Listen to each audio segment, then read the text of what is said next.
Tony Hawk's Downhill Jam, released in North America on November 19, 2006. One of 9 exclusive launch titles for the Nintendo Wii. Tony Hawk's Downhill Jam was developed by Toys for Bob, a company with an interesting history. Toys for Bob began with just 2 people, Paul Reich and Fred Ford, who together developed Star Control, a series of science fiction adventure games. Today, Star Control has been largely forgotten, and its gameplay and visuals appear practically ancient to modern gamers. But Star Control actually had a tremendous impact on the video game industry that is still very visible today. Star Control 2 specifically was a hugely popular and critically acclaimed narrative-driven space opera about space empires battling for control of super ancient and super powerful precursor technology. The creators of Fallout, Mass Effect, and Stellaris have all described Star Control 2 as a major early influence in their own open-ended science fiction narrative-driven games. Following Star Control, Paul Reich and Fred Ford grew their company and named themselves Toys for Bob. Throughout the 90s, they developed a slew of weird, now forgotten, but still very cool games. All her devotees now has the appearance of a large, drowning rodent. She, having been bathed in wine at the hands of the Borgonian ambassador's wife. The words that spewed forth from this saintly maiden's mouth were of sort as to make the most hardened warrior's ears to burn.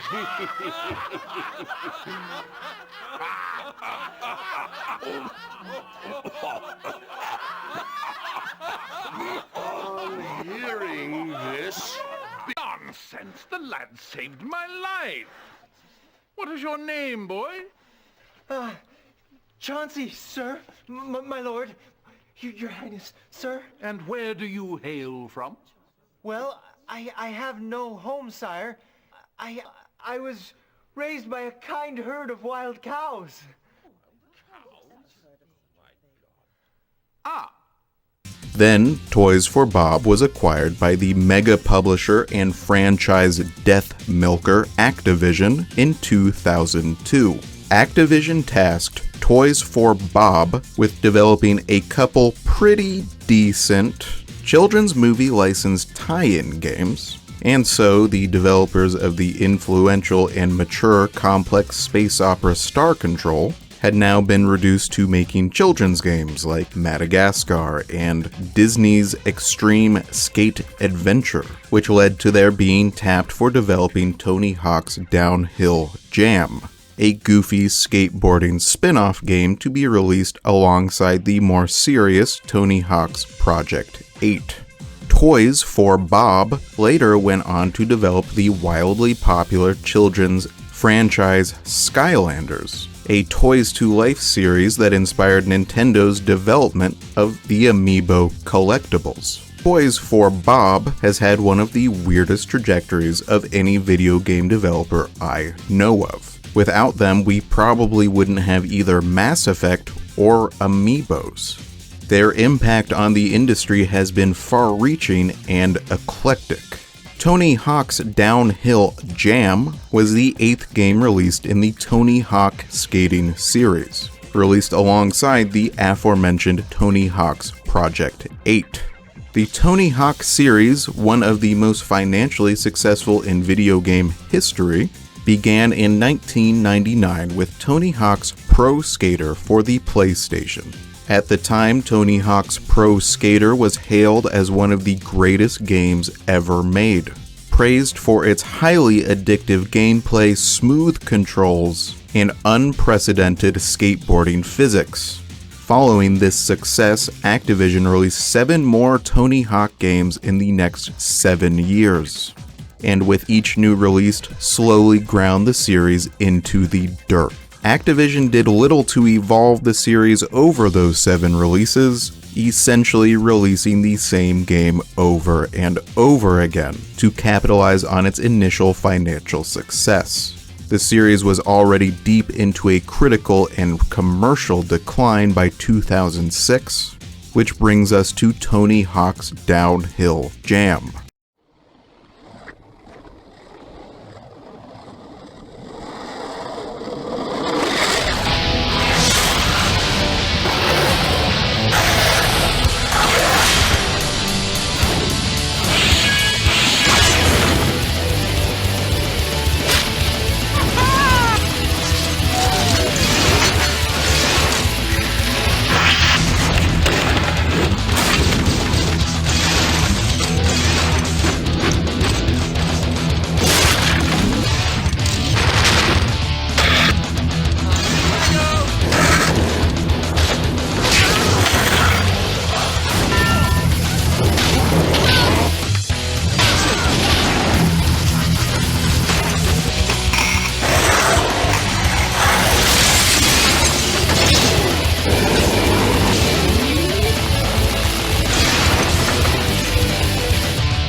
Previous Tony Hawk titles had featured real-life professional skateboarders and gameplay focused on trick combos and high scores. Downhill Jam, by contrast, is a hybrid skateboarding and racing game in which stupid cartoonish characters roll downhill at dangerous speeds. Now, I loved the Tony Hawk games when I was a kid. 9-year-old me was like, "These skateboarders are so cool. Look at their big shoes. I'm gonna wear big shoes too." And I did. I wore these stupid giant shoes for years, walking around like I had monster feet. Like I was Sora from Kingdom Hearts, but slightly less brosexual. But by the time Downhill Jam was released, I was thoroughly fatigued by the series' constant releases and bored with their lack of anything new. So I never played Downhill Jam. The game got pretty mediocre reviews, and it was released deep into the Tony Hawk franchise's long decline, so when I played it now, I was thoroughly expecting to not enjoy my time with it. And I was surprised to discover that this game is actually kind of pretty fun. First, the game is super duper fast.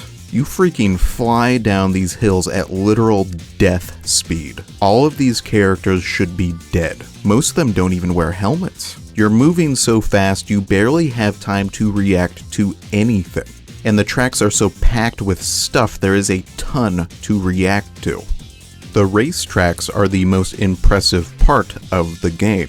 They are long and they are dense, complicated, packed with shortcuts, alternate paths, 100 different objects to grind on, trick off of, and ramp off of. A lot of obvious development and effort went into creating these tracks, and it shows.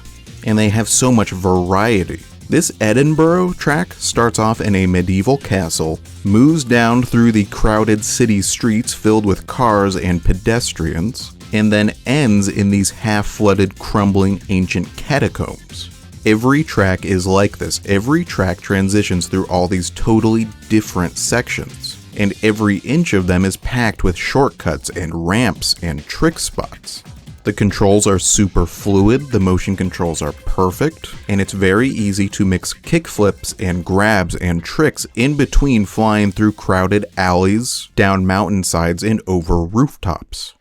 The game's worst aspect is easily its cast of cartoonish stereotype characters. There is a goth girl.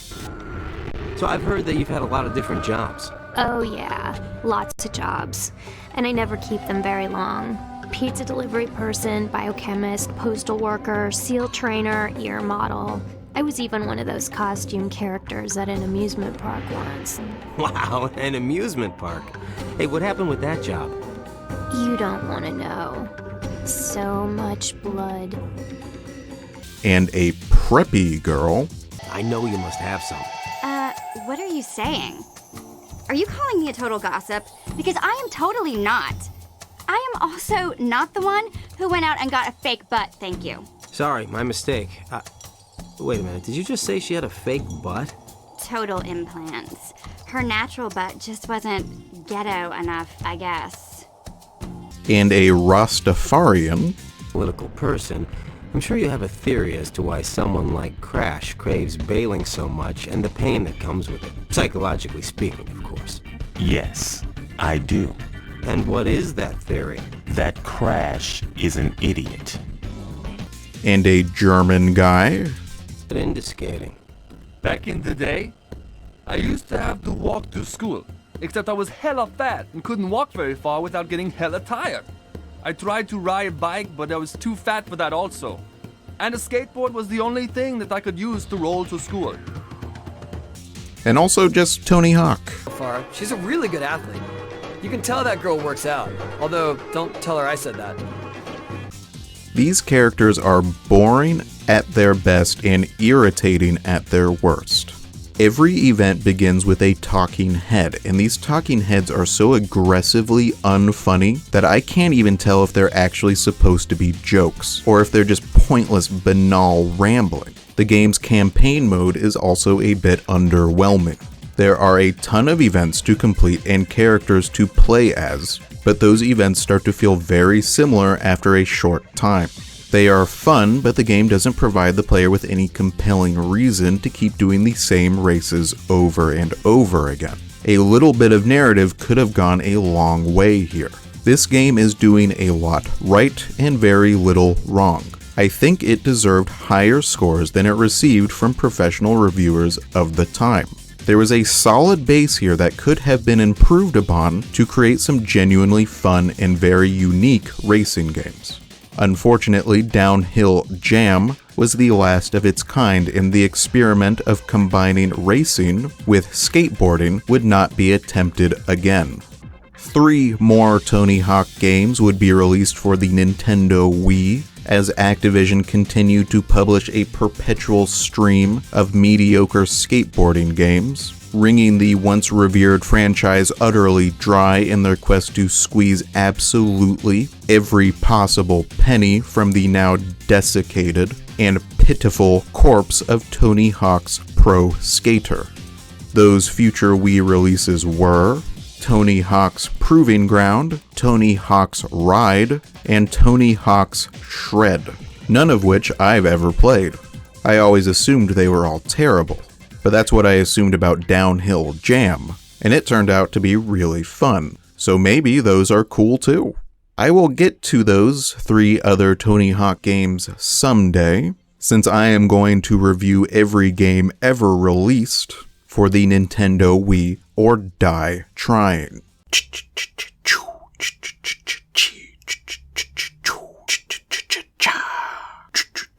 Oh yeah.